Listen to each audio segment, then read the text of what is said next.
Welcome back, everyone. In this video, I'm going to show you how to replace your Samsung refrigerator water filter. Changing your refrigerator's water filter is crucial for maintaining clean and safe drinking water. Over time, the filters can become clogged with impurities, contaminants, and bacteria. So open the refrigerator door, and the water filter will be on the bottom right side. How often should you replace your refrigerator water filter? There's a red filter light on the inside of the refrigerator that will light up and indicate that it's time to change. To find your model number, simply open your refrigerator door, and there's a sticker right on the left side.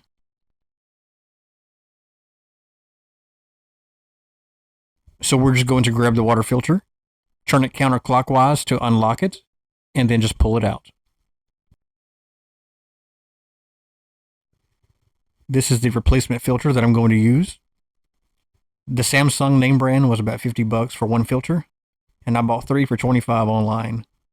And of course, it is compatible with this refrigerator. So to install the new water filter, we'll just remove it from the plastic package,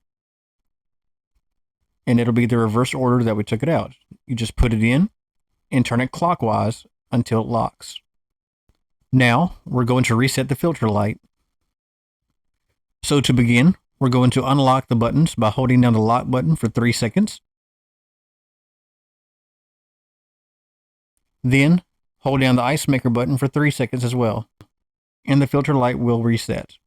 Then, we'll turn the button lock back on by holding down the lock button for 3 seconds.